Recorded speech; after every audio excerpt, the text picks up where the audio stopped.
ఈ సమావేశాన్ని ఏర్పాటు చేసి ఈ సమావేశానికి నాతో పాటు మంత్రివర్యులు శ్రీధర్ బాబు గారు, ఆదిలాబాద్ జిల్లా ఇన్ఛార్జ్ మంత్రివర్యులు సోదరిమణి సీతక్క గారు,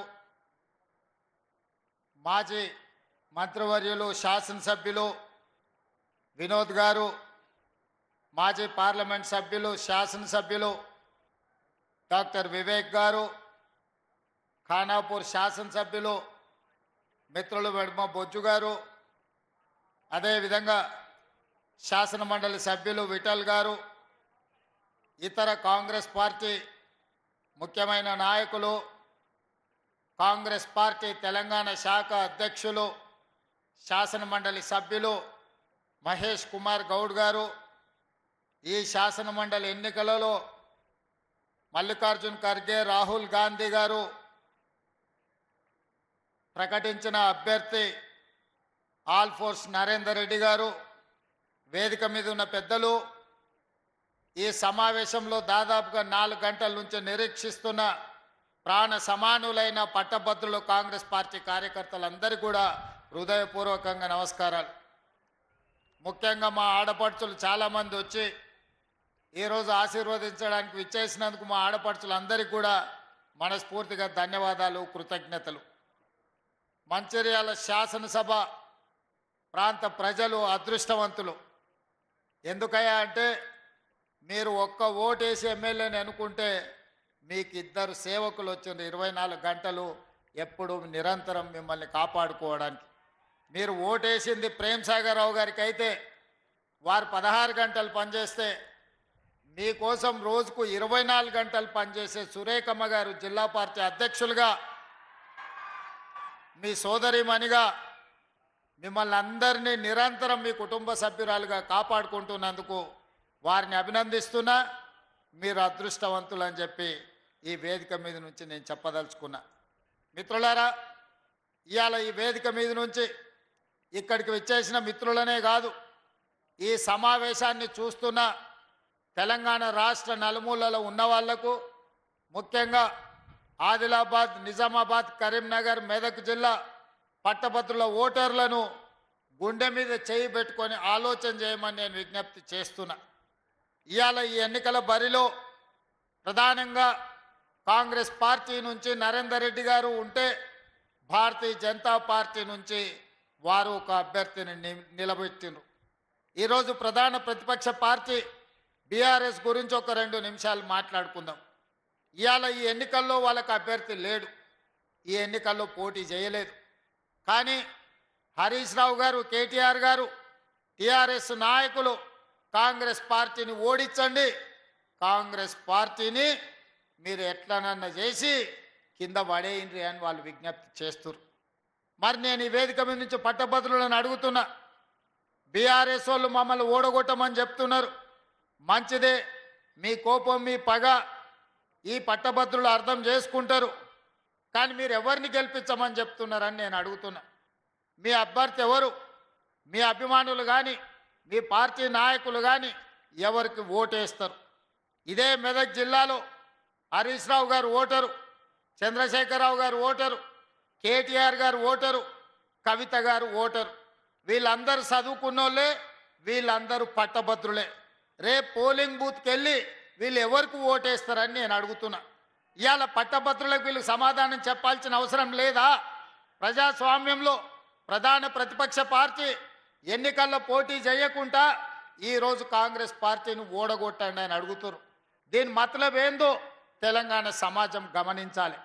ఇవాళ మరి వాళ్ళ పార్టీ నాయకులు, వాళ్ళ బంధువులు కాదు, ఇవాళ సొంతంగా కేసీఆర్ పట్టభద్రుడే, కేటీఆర్ పట్టభద్రుడే, కవిత గారు పట్టభద్రురాలే, హరీష్ రావు గారు కూడా నాకు తెలిసి పట్టభద్రుడే అని నేను అనుకుంటున్నా. మీ 4 ఓట్లు ఎవరికి వేయదలుచుకున్నారు, మీరు ఎవరికి మద్దతు ఇస్తున్నారని చెప్పి నేను ఈ వేదిక మీద నుంచి అడుగుతున్నా. ఇవాళ ఈ రహస్యం ఏంది, ఈ గూడు పుటాని ఏంది, మీరు ఢిల్లీలో చేసిన మంతనాలు ఏంటివి అని చెప్పి ఈరోజు ఈ వేదిక మీద నుంచి అడుగుతున్నా నేను. అదేవిధంగా 2023 డిసెంబర్లో జరిగిన ఎన్నికల్లో మీ అధికారం కోల్పోయారు. 2024 పార్లమెంట్ ఎన్నికల్లో 8 సీట్లలో మీకు డిపాజిట్లు పోతే బీజేపీ వాళ్ళు 8 సీట్లలో గెలిచిండ్రు. మీ డిపాజిట్లు పోతే ఎట్లా, అవే సీట్లలో బీజేపీ వాళ్ళు గెలుస్తారు ఎట్లా? గింత లెక్క మా తెలంగాణ 4 కోట్ల ప్రజలకు అర్థమైతలేదా? ఇవాళ మీరు మీ డిపాజిట్లు ఒడగొట్టుకొని మీ ఓట్లను బీజేపీ వాళ్ళకి వేపించి బీజేపీ వాళ్ళని గెలిపించారు. సరే, మీరు చీకట్లో ఏం మాట్లాడుకున్నారో, మీరు చీకట్లో ఏం అల్లయి బల్లయి చేసుకున్నారో నేను అడగదలుచుకోలే. మరి బీజేపీ వాళ్ళు గెలిచి ఇవాళ 8 మంది ఎంపీలు గెలిచిండ్రు.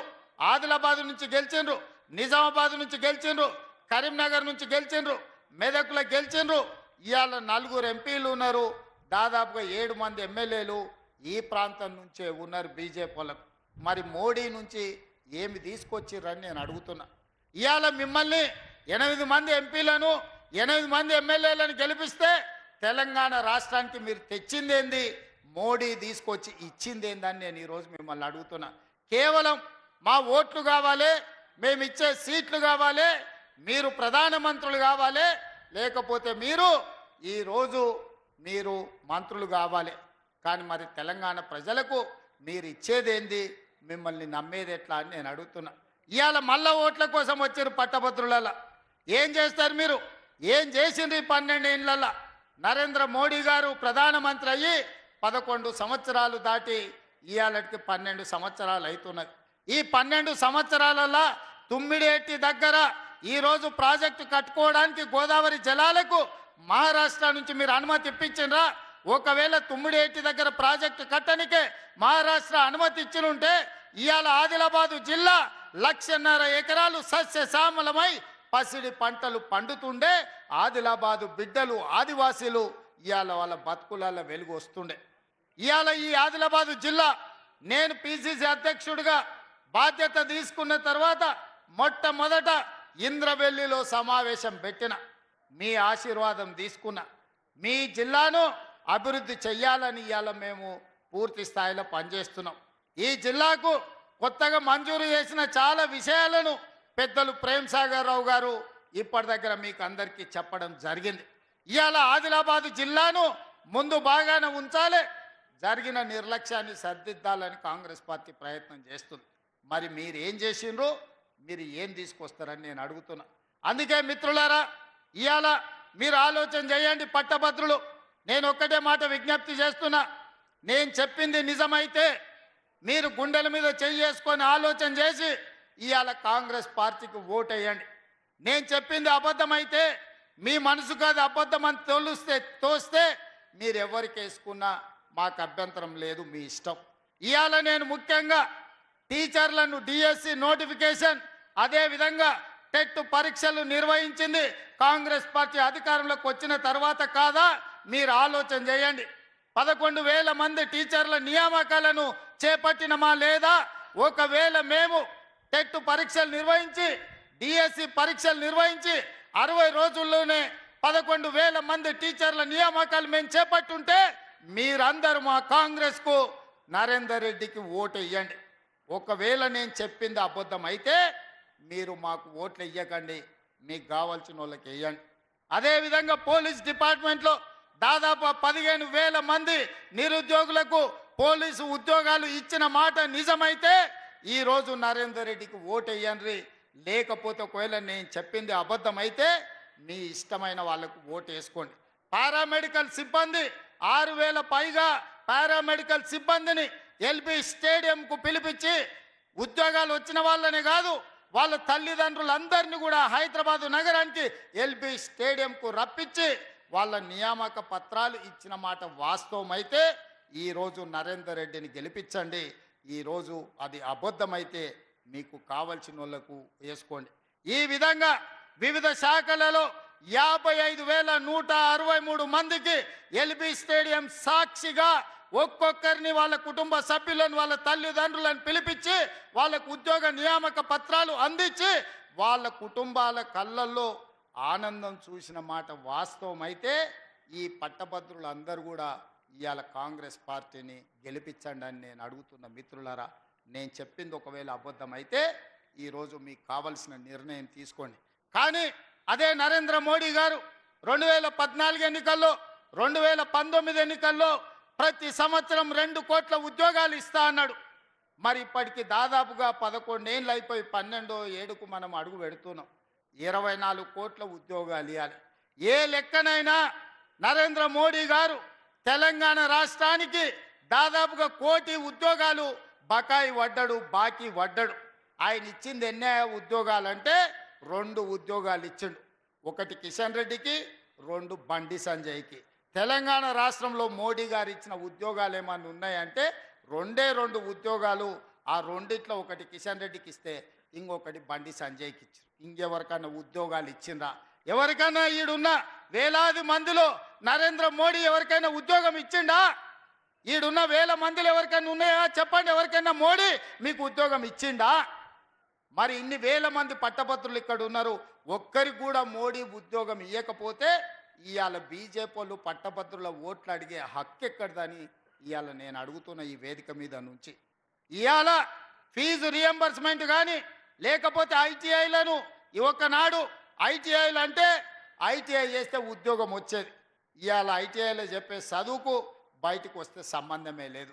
సర్టిఫికెట్ ఉంటుంది, వాడికి పని ఏం చేయాలో తెలియదు. అందుకే టాటా కంపెనీతో మాట్లాడి ఈ ఐటీఐలను అడ్వాన్స్డ్ టెక్నాలజీ సెంటర్లుగా మార్చాలి అని 2400 కోట్ల రూపాయలు ఖర్చు పెట్టి రాష్ట్రంలో 65 ఐటీఐలను అప్గ్రేడ్ చేసి ఏటీసీలుగా మార్చి అక్కడ శిక్షణ పొందిన వాళ్లకు టాటా సంస్థలనే ఉద్యోగాలు ఇచ్చేటట్టుగా ఈరోజు టెక్నాలజీ అప్గ్రేడ్ చేసింది మన పార్టీ, మన ప్రభుత్వం. నేను చేసింది నిజమైతే మీరు మీ కుటుంబాలు కాంగ్రెస్కు ఓటేయండి. నేను చెప్పింది అబద్ధమైతే మీరు ఎవరికి ఓటేసుకున్నా పర్వాలేదు. ఇవాళ డాక్టర్లుగా, లాయర్లుగా, ఇంజనీర్లుగా, పట్టభద్రులుగా మీరు సర్టిఫికెట్లు తీసుకుంటారు. కానీ శిక్షణ సరిగ్గా లేక, సాంకేతిక నైపుణ్యం లేక చాలా మందికి ఉద్యోగ ఉపాధి అవకాశాలు రావడం లేదు. అందుకే ఈరోజు వివిధ పరిశ్రమలల్లో మీకు ఉద్యోగాలు రావాలి, పట్టభద్రులు బాగుపడాలి అని యంగ్ ఇండియా స్కిల్స్ యూనివర్సిటీని దేశంలోనే ఎక్కడ లేని విధంగా పబ్లిక్ ప్రైవేట్ పార్ట్నర్షిప్లా ఈరోజు మనం ఫ్యూచర్ సిటీలో దేశానికి ఆదర్శంగా ఉండే విధంగా తీర్చిదిద్ది ఆ యూనివర్సిటీకి చైర్మన్గా Mahindra group of companies chairman Anand మహీంద్రాను ఈరోజు చైర్మన్ చేసి వాళ్ళకి శిక్షణ ఇచ్చి ప్రతి సంవత్సరం వేలాది మంది నిరుద్యోగులకు శిక్షణ ఇవ్వడం ద్వారా ప్రైవేటు పరిశ్రమలలో వేలాది ఉద్యోగాలు ఇవ్వడానికి ఇవాళ మనం ప్రయత్నం చేస్తున్నాం. నేను చెప్పింది నిజమైతే యంగ్ ఇండియా స్కిల్స్ యూనివర్సిటీని మనం ప్రారంభించుకుంటే మీరు ఓటు నరేందర్ రెడ్డికి వేయండి. నేను చెప్పింది అబద్ధమైతే మీరు ఎవరికి ఓటేసుకున్నా నాకు పర్వాలేదని నేను ఈరోజు చెప్పదలుచుకున్నా. ఈ వేదిక మీద ఉన్న పెద్దలకు, ఇక్కడికి వచ్చిన మిత్రులకు నేను విజ్ఞప్తి చేస్తున్నా. ఈ దేశం 140 కోట్ల జనాభా, 140 కోట్ల జనాభా ఒలింపిక్ క్రీడల్లో ఒక్క గోల్డ్ మెడల్ కూడా తీసుకురాలేదు.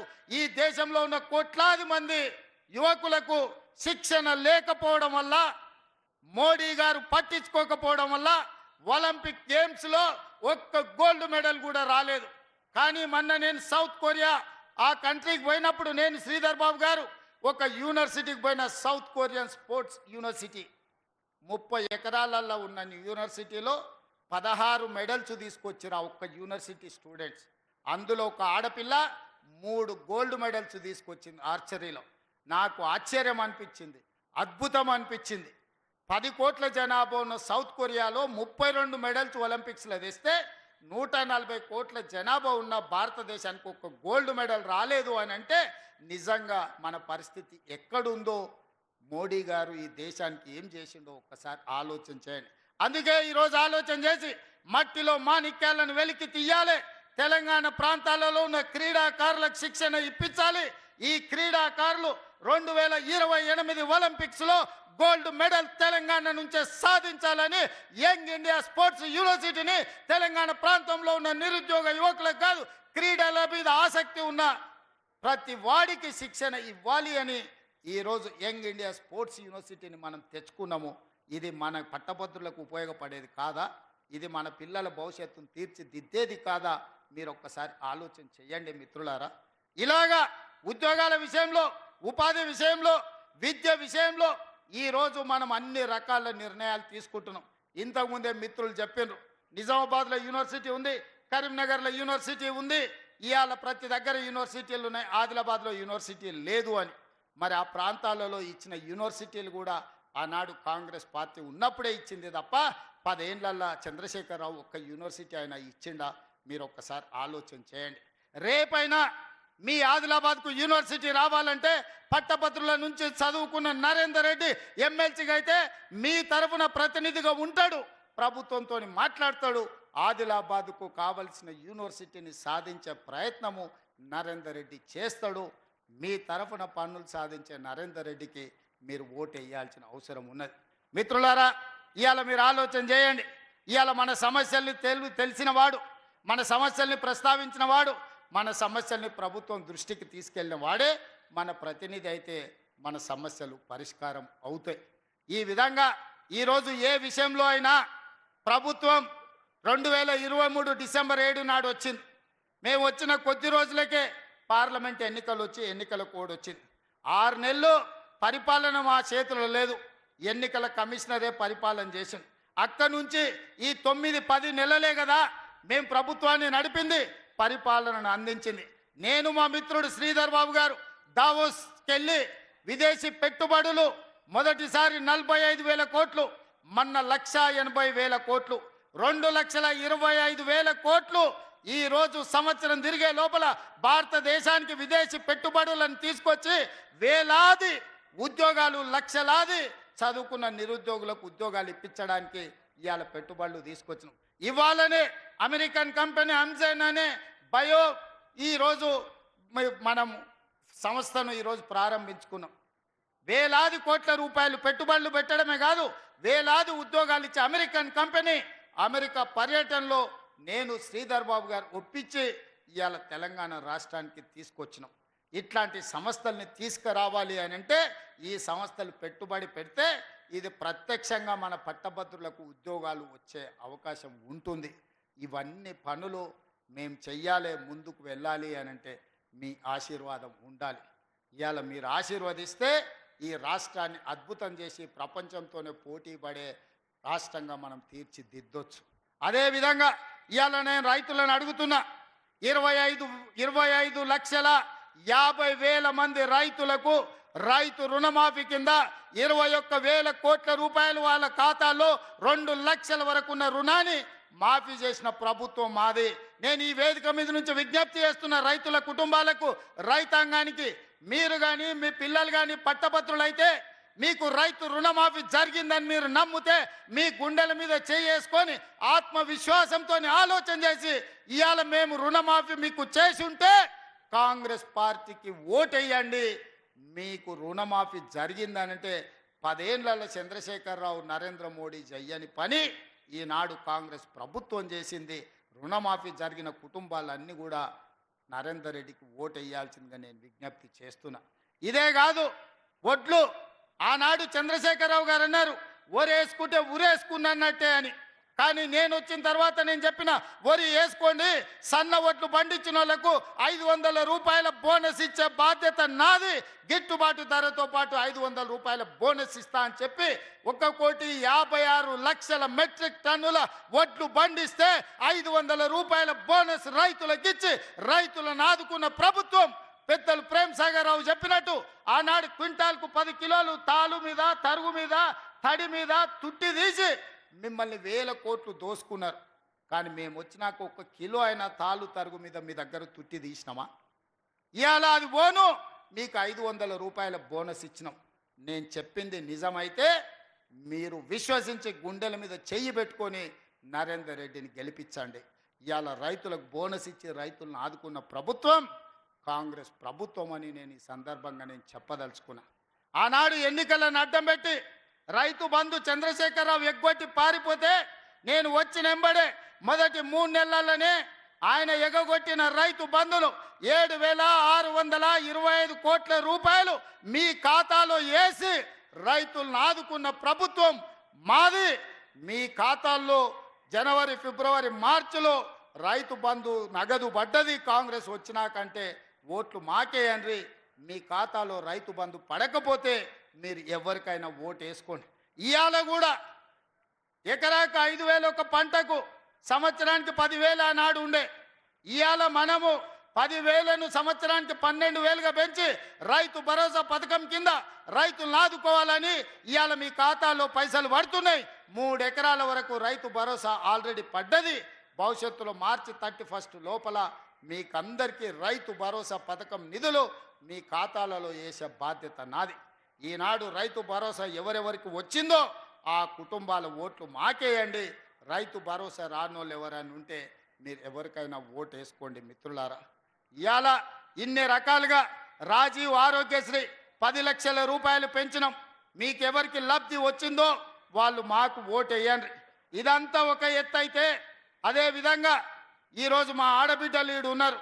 అక్క ఈడు ఉన్నోళ్ళు రాష్ట్రంలో ఎక్కడి నుంచి ఎక్కడికైనా పోండి, అత్తగారింటి నుంచి అమ్మగారింటికి పోండి, అమ్మగారి ఇంటి నుంచి ఆలయానికి పోండి.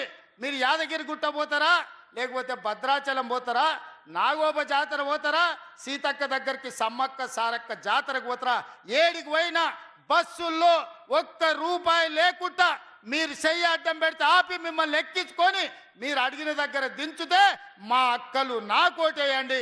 ఒకవేళ మిమ్మల్ని ఆర్టీసీ బస్సులో ఎవరన్నా పైసలు అడిగితే టికెట్కు మీ ఓట్లు ఎవరికన్నా వేసుకోండి అని నేను మా అక్కలకు చెప్పదలుచుకున్నా. ఇవాళ మా అక్కలు నేను అడగదలుచుకున్నా.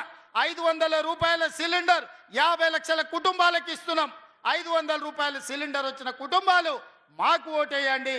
500 రూపాయలకు సిలిండర్ రాకపోతే మీరు ఎవరికైనా ఓటేసుకోండి అని ఈరోజు నేను చెప్పదలుచుకున్న మా ఆడబిడ్డలకు. 200 యూనిట్లు ఇంటికి ఉచితంగా కరెంటు, వ్యవసాయానికి 24 గంటలు ఉచిత కరెంటు ఈరోజు ఎవరెవరికి వస్తుందో వాళ్ళందరూ మాకు ఓటేయండి. వ్యవసాయానికి ఉచిత కరెంటు రాకపోయినా, మీ ఇంటికి 200 యూనిట్లు ఫ్రీగా ఇవ్వకపోయినా మీరు ఎవరికైనా ఓటేసుకోండి. ఈ 2 మేము వేస్తే మీరు మా నరేందర్ రెడ్డికి ఓటేయండి అని నేను అడుగుతున్నా. ఇదే కాదు, స్వయం సహాయక సంఘాలు మా సీతకి ఇక్కడనే ఉన్నది, మా సోదరిమణులు ఇక్కడనే ఉన్నారు. ఎన్నడన్నా 10 ఏళ్ళల్లో చంద్రశేఖరరావు ఈ సంఘాలు ఎట్లున్నాయి, మీకేమైనా వడ్డీ వసూలు అయ్యిందా, మీరు ఎట్లున్నారని ఎప్పుడన్నా అడిగిండా? ఇవాళ సీతకు వచ్చిన తర్వాత సంఘాల గౌరవం పెరిగిందా లేదా మీరు ఒక్కసారి ఆలోచన చేయండి. ఇవాళ సంఘాల వాళ్లకు అక్కడో ఇక్కడో కాదు, ఇన్ఫోసిస్, విప్రో, హైటెక్ సిటీ పక్కన ఐటీ కంపెనీల పక్కన శిల్పారామం కానుకొని మీరు చేసిన ఉత్పత్తులు అమ్ముకోవడానికి 100 కోట్ల రూపాయల విలువ ఉండే నైట్ బజార్ను 3.5 ఎకరాల భూమిని మీకు ఇచ్చి 150 షాప్స్ మీకు అక్కడ పెట్టి మీ ఉత్పత్తులను అమ్ముకునే విధంగా, ప్రపంచానికి మీ టాలెంట్ తెలిసే విధంగా నేను సీతక్క ఏర్పాటు చేసి ఉంటే మా ఆడబిడ్డలు నరేందర్ రెడ్డికి ఓటేయండి. మేము ఇవ్వకపోతే మీరు ఎవరికైనా ఓటేసుకోండి అని నేను ఈ సందర్భంగా నేను చెప్పదలుచుకున్న మిత్రులారా. ఇవాళ మా ఆడబిడ్డలు ఒంటింటి కుందేళ్ళు కాదు, మా ఆడబిడ్డలు సోలార్ పవర్ ఉత్పత్తి చేయొచ్చు. మా ఆడబిడ్డలు అదాని అంబానీలతో పోటీ పడాలని మహిళా సంఘాలకు ఇవాళ 1000 మెగావాట్ల సోలారు విద్యుత్ ఉత్పత్తి చేసే ఒప్పందాలు మా ఆడబిడ్డలతో చేసిన ప్రభుత్వం ఈ దేశంలోనే తెలంగాణ ప్రభుత్వం మొట్టమొదటిది. ఈరోజు కోటీశ్వర్లను మా ఆడబిడ్డల్ని సోలార్ పవర్ అగ్రిమెంట్లు చేసింది మేము. 1000 మెగావాట్లు ఈరోజు అదానితో పోటీపడి సోలార్ పవర్ ఈరోజు మా ఆడబిడ్డలు జనరేట్ చేసే విధంగా ఒప్పందాలు చేసినాం. ఈ ఆడబిడ్డలను ఓట్లేయమని నేను అడుగుతున్నా. అదే కాదు, ఆర్టీసీలో పెద్ద పెద్ద కంపెనీలు బస్సులు కిరాయికి పెట్టేది. ఈసారి 600 ఆర్టీసీ బస్సులను ఆడబిడ్డలతో కొనిపించి కార్పొరేషన్కు కిరాయికి పెట్టి ఈరోజు మా ఆడబిడ్డలను వ్యాపారస్తులుగా చేసి 1 కోటి మంది ఆడబిడ్డల్ని కోటీశ్వరులను చేసే శపథం మా ప్రభుత్వం తీసుకున్నది. ఇవాళ ఈ 1 కోటి మంది ఆడబిడ్డలు మీకు మేలు జరిగితే మీ బిడ్డలతో ఓట్లు నరేందర్ రెడ్డికి వేయించండి. మా వల్ల మీకు ప్రయోజనం లేకపోతే మీరు ఓటు ఎవరికి ఏమని చెప్పినా నాకు అభ్యంతరం లేదు అని నేను ఈ సందర్భంగా చెప్తున్నా. మిత్రులారా, 10 ఏళ్ళు చంద్రశేఖరరావును చూసిర్రు. ఆయన ఏం వెలగబెట్టిండో తెలంగాణలో కనిపిస్తుంది. 69,000 కోట్లతోని రాష్ట్రాన్ని అప్పచెప్తే 7,11,000 కోట్ల రూపాయలు అప్పు చేసిండు. ఆనాడు సంవత్సరానికి 6,500 కోట్లు మనం బకాయిలు కట్టేది ఉంటే ఈనాడు ప్రతి నెల 6,500 కోట్లు ఇవాళ చంద్రశేఖరరావు చేసిన అప్పుకు ముప్పుగా తయారై ప్రతి నెల 6,500 కోట్లు నేను సంపాదించిందంతా మీకు వెట్టకుట్ట కడుపు కట్టుకొని ఇవాళ అప్పులోనికి పటాన్కు కట్టాల్సి వస్తుంది. ఇవాళ సంవత్సరం తిరిగే లోపల ఈ 13 నెలల 75,000 కోట్ల రూపాయలు చంద్రశేఖరరావు చేసిన అప్పుకు నేను ఇవాళ మిత్తి కట్టిన. ఈ మిత్తి ఇవాళ ముప్పుగా తయారయ్యి మనల్ని మొత్తం తినేస్తుంది. రాష్ట్రాన్ని నిండా ముంచిండు, దివాలా తీసిండు. దివాలా తీపించిన రాష్ట్రాన్ని మనకిచ్చిపోయి ఆయన ఫామ్ హౌస్లో వండుకున్నాడు. సల్లంగా ఎప్పుడన్నా ఎట్లున్నారని మీ దగ్గరికి వచ్చిండా? ఆనాడేమో అధికారం పోయింది, మళ్ళసారి డిపాజిట్లు పోయినాయి. ఈ ఎన్నికల అభ్యర్థి లేడు, ఎన్నికల్లో పోటీ చేయనోడు, ఎన్నికల్లో అభ్యర్థి దొరకనోడు ఇవాళ కాంగ్రెస్ పార్టీని ఓడగొట్ట అంటారు. కాంగ్రెస్ పార్టీని ఓడగొట్టమంటే బీజేపీని గెలిపించమనే కదా. కొట్లాడుతుంటే నా కాలు పట్టి ఆయన గుంజిండంటే నా ఎదురుగుండా సాయం చేసినట్టే కదా. ఇవాళ కొట్లాటలా మోడీ మీద కలబడి మా రాష్ట్రానికి మెట్రో రైలు ఎందుకు ఇవ్వవు, మాకు మూసీ నది ప్రక్షాళనకు నిధులు ఎందుకు ఇవ్వవు, మాకు రీజనల్ రింగ్ రోడ్ ఎందుకు ఇవ్వవు, మా పాలమూరు రంగారెడ్డి ఎత్తిపోతలకు జాతీయ హోదా ఎందుకు ఇవ్వవు, మా సమ్మక్క సారలమ్మకు నీళ్ళు ఎందుకు కేటాయించవు, మా సీతారామ ప్రాజెక్టుకు నీళ్ళ కేటాయింపులలో ఎందుకు అన్యాయం చేస్తున్నావు అని మోడీతో నేను కొట్లాడుతుంటే చంద్రశేఖర్ రావు సందట్లో సడేమియలాక నా కాలు పట్టి గుంజుతున్నాడు, నా అంగి పట్టి లాగుతున్నాడు. ఎవరి కోసమే? మోడీ కోసం కాదా? ఇవాళ గూడు పుటాని చేసి మోడీ కేసీఆర్ ఒక్కటై ఈరోజు మన ప్రభుత్వాన్ని ఇబ్బందుల పాలు చెయ్యాలని చూస్తున్నాడు. ఇవాళ నేను ఒక్క మాట అడగదలుచుకున్నా. మా బీసీ సోదరుల చదువుకున్నారు, చైతన్యం వచ్చింది, మీ వాటా మీ కోట మీరు అడుగుతున్నారు. 100 ఏళ్ళల్లా 1931లో తెల్లదొరలు ఉన్నప్పుడు కులగణన జరిగితే 2025 సంవత్సరం వరకు దాదాపుగా 96-97 ఏళ్ళల్లా ఎన్నడన్నా మీ కులగణన జరిగిందా ఈ దేశంలో? బీసీనని పెద్ద బీసీనని చెప్పుకునే మోడీ గారు 12 ఏళ్ళైంది ప్రధానమంత్రి, మీ బీసీ లెక్కలు తేల్చిండా అని నేను అడుగుతున్నా. 12 నెలలు తిరగక ముందే మీ సోదరుడు రేవంత్ రెడ్డి ముఖ్యమంత్రి అయి మీ బీసీ కులగణన చేసి ఇవాళ లెక్కలు తేల్చి 56.33% తెలంగాణ రాష్ట్రంలో బీసీలు ఉన్నారని లెక్క తెచ్చి లెక్క ముందల పెడితే ఇవాళ రేవంత్ రెడ్డిని ఓడగొట్టాలి అని అడుగుతున్నారు కేసీఆర్, మోడీ గారు. నేను అడుగుతున్న సోదరులారా, మోడీ చెయ్యలేని పని, మోడీ పెద్ద బీసీనని చెప్పుకుంటున్నాడు, బండి సంజయ్ చిన్న బీసీనని చెప్పుకుంటున్నాడు. వీళ్ళిద్దరు 12 ఏళ్ళ నుంచి ప్రధానమంత్రిగా ఉన్నారు, ఏమన్నా చేసిండా? కానీ 12 నెలల్లో మీ లెక్క తేల్చి రాహుల్ గాంధీ గారి మాట మీద బీసీ కులగణన నేను చేస్తే ఇవాళ నన్ను ఓడగొట్టమంటున్నాను. ఒకవేళ ఈ ఎన్నికల్లో అనుకోని తప్పిదం ఏదైనా జరిగితే బీసీ కులగణన చేసినందుకే రేవంత్ రెడ్డిని ఓడించిండ్రంటే అది మీకు నష్టమా లాభమా? మా బీసీ సోదరులను నేను ఈరోజు ఆలోచన చేయమని నేను అడుగుతున్నా. నేను మీకోసం కొట్లాడుతున్నా, నేను మీకోసం పనిచేస్తున్నా. నరేందర్ రెడ్డి గెలిచినా ఓడినా ఎమ్మెల్యేలల్లా ప్రభుత్వానికి వచ్చే ప్రమాదం లేదు. కానీ ఈ ప్రభుత్వం చేసిన నిర్ణయాలు ఈరోజు బీసీ కులగణన నరేందర్ రెడ్డి ఓడితే చేసింది తప్పని తప్పుడు ప్రచారం బీజేపీ వాళ్ళు బీఆర్ఎస్ వాళ్ళు చెయ్యరా? మీరు ఒక్కసారి ఆలోచన చెయ్యండి. ఇవాళ ఎస్సీ కేటగరైజేషన్ 30 ఏళ్ళ నుంచి మీరు కొట్లాడుతున్నారు. కృష్ణమాదిగ పోయి మోడీని కౌగిలించుకున్నాడు, మోడేమో కృష్ణమాదిగకు ముద్దు పెట్టిండు, సంతోషం, మన కృష్ణానికే పెట్టిండు ముద్దు. కానీ చట్టం ఎందుకు పార్లమెంట్లో పెడతలేడే కేటగరైజేషన్ మీద? సుప్రీంకోర్టు చెప్పింది కదా. మోడీ గారికి నిజంగానే ఈ ఎస్సీ కేటగరైజేషన్ మీద ప్రేమ ఉంటే, దళితుల పట్ల ఆపేక్ష ఉంటే, దళితులకు మేలు జరగాలనుకుంటే నరేంద్ర మోడీ గారు పార్లమెంటులో బిల్లు పెట్టి ఎస్సీ కేటగరైజేషన్ని చట్టబద్ధత ఎందుకు చేస్తలేడు? ఇవాళ ఎందుకు అడుగుతలేడు కృష్ణ మాదిగ గారు, కిషన్ రెడ్డి గారు అని నేను అడుగుతున్నా. ఇవాళ నేను ఎన్ని ఆటుపోట్లను ఎదుర్కొని షమీమ్ అఖ్తర్ కమిషన్ వేసి ఎస్సీ కులాల కేటగరైజేషన్ మీద నివేదిక తీసుకొచ్చి ఈరోజు ఎస్సీ కేటగరైజేషన్ చేసి మీ ముందు నిలబడ్డా. కేటగరైజేషన్ చేసినందుకు ఇవాళ మీరు నన్ను శిక్షించదలుచుకున్నారా? వీళ్ళ మాటలు నమ్మి అని చెప్పి నేను ఎస్సీ సోదరులను అడగదలుచుకున్నా. దశాబ్దాల కొద్దీ పరిష్కారం కాబడని ఈ శాశ్వతంగా సమస్య, జటిల సమస్యగా ఉన్న బీసీ కులగణన ఎస్సీ కేటగరైజేషన్ ఈరోజు 12 నెలలు తిరిగే లోపల పరిష్కరించిన నాకు ఓటేస్తారా? మిమ్మల్ని 12 ఏళ్ళ నుంచి మోసం చేసిన బీజేపీలకు ఓటేస్తారా? మీరు ఒక్కసారి ఆలోచన చేసి నిర్ణయం తీసుకోండి అని నేను అడుగుతున్న సోదరులారా. బండి సంజయ్ గారు అడుగుతున్నారు కేసీఆర్ కేటీఆర్ని ఎందుకు అరెస్టు చేస్తలేవని. నేను అడుగుతున్న బండి సంజయ్ని, ఇవాళ కేసీఆర్ కేటీఆర్ని అరెస్ట్ చేయాలంటే టెలిఫోన్ ట్యాపింగ్లో పారిపోయి అమెరికాలో దాచుకున్న ప్రభాకర్ రావు శ్రవణ్ రావును పట్టుకురావాలి. ఇది రాష్ట్ర ప్రభుత్వం చేసే పని కాదు, కేంద్ర ప్రభుత్వం హోంశాఖ చేయాలి. 10 నెలలు అయింది మీకు లేఖ రాసి రెడ్ కార్నర్ నోటీస్ ఇచ్చి ఆయన వివరాలు ఇచ్చి అమెరికాలో ఉన్న ప్రభాకర్ రావును శ్రవణ్ రావును ఎందుకు మీరు పట్టుకొస్తలేరు బీజేపీ వాళ్ళని నేను అడుగుతున్నా. మీ చీకటి ఒప్పందంలో భాగంగా కాదా ఈరోజు ప్రభాకర్ రావు శ్రవణ్ రావును తెలంగాణకు పట్టుకొస్తే కేసీఆర్ కేటీఆర్ జైల్లో ఉండాలి, చెర్లపల్లిలో చిప్పకూడు తినాలి. కాబట్టే ఢిల్లీకి వచ్చి చీకట్ల మీ కాళ్ళు పట్టుకుంటే మీరు కాపాడి ప్రభాకర్ రావును ఇవాళ శ్రవణ్ రావును అమెరికాలో దాచిపెట్టింది నువ్వు కాదా బండి సంజయ్ గారు. నేను అడుగుతున్న బండి సంజయ్ని, కేంద్ర హోంశాఖ సహాయ మంత్రి నువ్వే కదా, ఎప్పటి లోపల ప్రభాకర్ రావును తెస్తావు, ఎప్పటి లోపల శ్రవణ్ రావును తెస్తావు, వాళ్ళని తెచ్చి మాకు అప్పచెప్పు. కేసీఆర్ కేటీఆర్ని అరెస్టు చేస్తామా లేదా మేము చెప్తాం.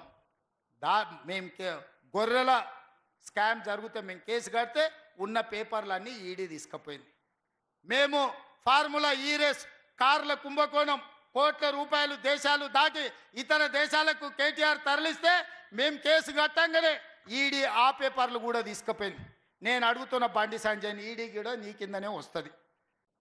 ఫార్ములా ఈ రేస్లో కేటీఆర్ని ఈడీలు ఎప్పుడప్పుడు అరెస్ట్ చేస్తారో చెప్పు. గొర్రెల స్కీమ్లో బీఆర్ఎస్ వాళ్ళని మీరు ఎప్పుడు అరెస్ట్ చేస్తారో చెప్పుండ్రి. విదేశాలలో టెలిఫోన్ ట్యాపింగ్లో ఉన్న ప్రభాకర్ రావును శ్రవణ్ రావును ఎప్పుడు తీసుకొస్తావో చెప్పుర్రి. మేమేమో కేసులు కట్టాలి, మీరు ఆ కాగితాలు సంకలు పెట్టి తీసుకెళ్ళి చీకట్ల ఢిల్లీకి పిలుచుకొని మీరు వాళ్ళతోని గూడుపుటాన్ని చేసి టెలిఫోన్ ట్యాపింగ్ ఏమో పార్లమెంట్ ఎన్నికలల్లో లెక్కలు సెట్ చేసుకురు. పార్లమెంట్ ఎన్నికలల్లో బీఆర్ఎస్ వాళ్ళు అనామకులను పెట్టి డిపాజిట్లు జప్తు చేయించుకొని మీకు 8 ఎంపీలు ఇచ్చారు. ఇప్పుడు ఫార్ములా ఈ రేస్ అదేవిధంగా గొర్రెల స్కీమ్ని అడ్డం పెట్టి ఇవాళ ఎమ్మెల్సీ ఎన్నికలలో అభ్యర్థి పెట్టకుండా మీరిద్దరు కలిసి ఒప్పందం చేసుకున్నారు. ఇదేనా అని నేను అడుగుతున్న బండి సంజయ్ గారిని. ఇట్లనేనా మీరు కాపాడేది బీఆర్ఎస్ వాళ్ళని? మీరు చేస్తున్న పని ప్రజల అమాయకులు అనుకుంటురా, ఎవరికి అర్థమవుతలేదా అనుకుంటురా అని నేను అడుగుతున్నా. అదేవిధంగా కిషన్ రెడ్డి గారు ఇవాళ ఆయన సికింద్రాబాద్ నుంచి ఎంపీ. మెట్రో రైళ్లు ఎందుకు క్యాబినెట్లో ఆమోదం పొందుతలేదు? ఒక్కసారి క్యాబినెట్లో ఆమోదం పొందితే నాకు లోన్లు తెచ్చి మెట్రో నిర్మించడానికి అవకాశం ఉంది. నాకు అనుమతి ఇవ్వకుండా క్యాబినెట్లో పెట్టకుండా తాజాగా ఢిల్లీలో ఉండే మంత్రులను బెదిరించింది కిషన్ రెడ్డి కాదా? హైదరాబాద్ మెట్రోకు రాకుండా అడ్డుకుంటున్నది కిషన్ రెడ్డి కాదా? నేను కిషన్ రెడ్డి మీద సూటిగా ఆరోపణ చేస్తున్నా. అదేవిధంగా మూసీ రివర్ ఫ్రంట్ ఇవాళ గుజరాత్లో సబర్మతి రివర్ ఫ్రంట్ మోడీ కట్టుకున్నాడు. అదేవిధంగా వారణాసి ఉత్తరప్రదేశ్లో మోడీ ఎంపీగా ఉన్న తర్వాత అక్కడ ఇవాళ నమో గంగే ప్రాజెక్టు పేరు మీద ఇవాళ అక్కడ మీరు గంగా మీద ప్రక్షాళనకు 1000 కోట్లు ఖర్చు పెట్టారు. నిన్నగాక మొన్న ఢిల్లీలో యమునా నదిని ప్రక్షాళన చేస్తామని ఢిల్లీ ప్రజలకు చెప్పి ఢిల్లీలో ప్రభుత్వాన్ని ఏర్పాటు చేసుకున్నారు. ఉత్తరప్రదేశ్లో గంగా నదిని ప్రక్షాళన చేస్తారు, గుజరాత్లో సబర్మతి నదిని ప్రక్షాళన చేస్తారు, ఢిల్లీలో యమునా నదిని ప్రక్షాళన చేస్తారు. కానీ రేవంత్ రెడ్డి మూసీ నదిని ప్రక్షాళన చేస్తా అంటే మీరు అడ్డుకుంటారు. కేంద్ర ప్రభుత్వం నుంచి అనుమతి ఇవ్వరు, ₹1 నిధులు ఇవ్వరు. ఇదేనా కిషన్ రెడ్డి నీ నీతి, నీ జాతి అని చెప్పి నేను కిషన్ రెడ్డిని అడుగుతున్నా. అన్ని రాష్ట్రాలలో రోడ్లు వేసుకున్నారు, గుజరాత్కు బుల్లెట్ ట్రైన్ తెచ్చుకున్నావు, మాకు మాత్రం రీజనల్ రింగ్ రోడ్డు కోసం సగం ఇచ్చి సగం ఇయ్యక ఈరోజు అడ్డుకుంటున్నారు. భూసేకరణ చేస్తుంటే మీ ఎంపీ ఈటెల రాజేందర్ పోయి అడ్డం బండుకుంటుండు. నష్టపరిహారం ఇవ్వాల్సింది కేంద్ర ప్రభుత్వమే. నిధులు నితిన్ గడ్కరీ నుంచి లేకుండా Etela Rajender regional ring road పని జరగకుండా రోడ్డుకు అడ్డం పడి అడ్డుకుంటుండంటే తెలంగాణ అభివృద్ధి జరగొద్దు, తెలంగాణ దివాలా తీయాలి. అప్పుడే రేవంత్ రెడ్డిని బద్నాం చెయ్యాలని ఈటెల రాజేందర్ కిషన్ రెడ్డి కలిసి కుట్రలు చేస్తున్నారు. ఇవాళ 10 ఏళ్ళ 12 ఏళ్ళ మీరు ఏం తెచ్చిరని నేను అడుగుతున్నా కిషన్ రెడ్డి. ఇవాళ హైదరాబాదులో రోడ్లు విస్తరించిన, హైదరాబాద్కి గోదావరి జలాలను 20 టీఎంసీలు తీసుకెళ్తున్నా. ఇవాళ కృష్ణానది జలాలను మేము తెచ్చినాం, ఆనాడు గోదావరి జలాలు మేము తీసుకొచ్చినాం. ఇవాళ మూసీ నదిని ప్రక్షాళన మేము చేయాలనుకుంటున్నాం. మెట్రోని ఆనాడు మెట్రో కట్టింది మేమే, ఈనాడు ఇంకా 100 కిలోమీటర్లు మెట్రోను విస్తరించాలనుకుంటున్నది మేమే. ఫ్యూచర్ సిటీని, సైబరాబాద్ సిటీని కట్టింది మేమే, ఫ్యూచర్ సిటీని కట్టాలని ప్రయత్నం చేస్తున్నది మేమే, ఫ్యూచర్ సిటీ వరకు మెట్రో వేయాలనుకుంటున్నది మేమే. కిషన్ రెడ్డి గారు నువ్వేం తెచ్చినావు కేంద్ర మంత్రి వై అని నేను అడుగుతున్నా. ఏ మోకం పెట్టుకొని ఇవాళ పట్టభద్రులను ఓట్లు అడుగుతావు కిషన్ రెడ్డి? నీ మోసం నీ దగా తెలియదా? నేను కూడా 2019 నుంచి 24 వరకు ఎంపీగా చేసిన. మీ బీజేపీ ప్రభుత్వంలో ఉన్న కేంద్ర మంత్రులు చాలా మంది నాకు కూడా దోస్తులే, పార్లమెంట్లో నాతో పనిచేసి. ఢిల్లీలో వాళ్ళని కలిసినప్పుడు అలా చెప్తారు, ఒరే నాయన నువ్వు మాకు బాగా తెలుసు, హైదరాబాదును బాగా అభివృద్ధి చేస్తే విశ్వనగరం అవుతుంది, మాకు చెయ్యాలనే ఉంది, మంత్రివర్గంలో పెట్టి మీకు చేద్దాం అనుకుంటే మీ కిషన్ రెడ్డి వచ్చి అడ్డం పడుతుండు, మీరు అట్లెట్లు ఇస్తారు కాంగ్రెస్ ప్రభుత్వానికి, మీకు రేవంత్ రెడ్డి దోస్త్ అయితే ఇవన్నీ ఇస్తారు, అట్లెట్లు ఇస్తారు, మీ సంగతి చూసుకుంటానికి కిషన్ రెడ్డి పంచాయతీ పెట్టుకుంటుండు. కిషన్ రెడ్డి అడ్డం పడ్డందుకే మీ మెట్రో రైలు క్యాబినెట్లో పెట్టలేదు, మూసీకి మీకు నిధులు ఇవ్వలేదు, మీ రీజనల్ రింగ్ రోడ్డు పన్నులు ముందుకు పోతలేవు, మీ పాలమూరు రంగారెడ్డి ఎత్తిపోతలకు నీటి కేటాయింపులు జరగలేదు, సీతారామ సమ్మక్క సారలమ్మ ప్రాజెక్టులు కుంటుబడినాయని చెప్పి మీ మంత్రులే స్వయంగా నాకు చెప్తున్నారు. కిషన్ రెడ్డి గారు, ఎన్ని రోజులు మభ్యపెడతావు కిషన్ రెడ్డి గారు? ఎన్ని రోజులు? నా మీద కోపం ఉండొచ్చు, కాంగ్రెస్ మీద నీకు పగ ఉండొచ్చు, కానీ 4 కోట్ల తెలంగాణ ప్రజలు ఏం చేశారు? ఎందుకు అభివృద్ధిని అడ్డుకుంటున్నావని నేను కిషన్ రెడ్డిని అడుగుతున్నా. ఒకవేళ నువ్వు నిజాయితీ పరుడివే అయితే, నీకు చిత్తశుద్ధి ఉంటే ఈ రోజు చెప్పిన మెట్రో రైలు, మూసీ ప్రక్షాళన, regional ring road, Palamuru Rangareddy ఎత్తిపోతల పథకానికి నీళ్లను ఎప్పటిలోగా తెస్తావో తారీఖు చెప్పు, తారీఖు చెప్పినాకనే నువ్వు ఓట్లు అడుగు, లేకపోతే ఓట్లు అడిగే అర్హత నీకు లేదు అని చెప్పి నేను కిషన్ రెడ్డికి చెప్పదలుచుకున్నా. అందుకే మిత్రులారా, నేను చెప్పిన వాస్తవాలను ఆలోచన చేయండి. నేను ఎవరిని తిట్టదలుచుకోలే, నేను ఎవరి మీద పడదలుచుకోలే, కానీ తెలంగాణ రాష్ట్రానికి జరుగుతున్న నష్టాన్ని కష్టాన్ని మీకు చెప్పకపోతే ఎవరికి చెప్తాం? ఈ పట్టభద్రులే కదా ఆనాడు తెలంగాణ ఉద్యమంలో ముందు బాగానే నిలబడి ఉద్యమాన్ని ఉవ్వెత్తున లేపింది, తెలంగాణ రాష్ట్రాన్ని సాధించింది. తెలంగాణ రాష్ట్రాన్ని సాధించిన పట్టభద్రులారా ఆలోచన చేయండి, వచ్చిన రాష్ట్రాన్ని అభివృద్ధి చేసుకునే బాధ్యత మన మీద ఉన్నదా లేదా? అడ్డొచ్చినోని అవసరమైతే తొక్కుకుంటైనా, ఎన్నికల్లో డిపాజిట్లు జప్తు చేసైనా తెలంగాణ రాష్ట్రాన్ని అభివృద్ధి చేసుకుందామని నేను విజ్ఞప్తి చేస్తున్నా. ఈ కార్యక్రమంలో నాకు అండగా నిలబడండి. నాకు నిన్నగాక మొన్న వచ్చింది 10 నెలలు కాలే, నేను సరిగ్గా పరిపాలన చేయబట్టి. 10 ఏళ్ళు చేసినోడు నా మీదనే పడతాడు, 12 ఏళ్ళు చేసినోడు నా మీదనే పడతాడు. చీకట్లో ఇద్దరు కలిసి కుమ్ముక్కు అవుతారు, అల్లాయి బల్లాయి చేసుకుంటారు, ఫెవికాల్ బంధం ఫెవికాల్ లాగా అతుక్కుంటారు, ఇద్దరు కలిసి వచ్చి నా మీద పడతారు. ఇది న్యాయమా? మీరు ఆలోచన చేయండి. నేను ఎవరిని? మీ సోదరుని. నేను కూడా అక్కడ మీ మధ్యలో కూర్చున్నోనే, మీరు ఆశీర్వదిస్తే నేను ఇక్కడికి వచ్చిన. మీ వాడిని నన్ను ఇట్లా కుట్రలు చేస్తుంటే కాపాడుకోవాల్సిన బాధ్యత, గెలిపించుకోవాల్సిన బాధ్యత మీ మీదనే ఉన్నది. ఈ ఎన్నికలు నావి కాదు, ఈ ఎన్నికలు పట్టభద్రులై, ఈ పట్టభద్రుల తరఫున వారధిగా సారథిగా ప్రభుత్వానికి అనుసంధానకర్తగా నరేందర్ రెడ్డి ఉంటాడు. నరేందర్ రెడ్డిని ఎన్నికలు గెలిపించండి, మీ సమస్యల్ని పరిష్కరించే బాధ్యత నేను తీసుకుంటా. ఆదిలాబాదును ప్రత్యేకంగా గుర్తించి మా ప్రేమ్ సాగర్ రావు గారు చాలా విషయాలు ఎకరువు పెట్టిండు. ప్రతి విషయంలో ప్రత్యేక సమీక్ష పెట్టి అధికారులందరినీ పిలిపించి వారు ఏ ఏ విషయాలైతే ఈ ఆదిలాబాదు ప్రాంతానికి కావాలని కోరిండో అన్నిటిని మంజూరు చేపించే బాధ్యత నేను తీసుకుంటాను తెలియజేస్తూ మీ అందరి దగ్గర సెలవు తీసుకుంటున్న మిత్రులారా, ఇన్ని వేల మంది ఇన్ని గంటలైన కూర్చొని అండగా నిలబడ్డందుకు మీకు ధన్యవాదాలు తెలియజేస్తూ మీ అందరి దగ్గర సెలవు తీసుకుంటున్నా. జై కాంగ్రెస్, జై జై కాంగ్రెస్. ధన్యవాదాలు మిత్రులారా.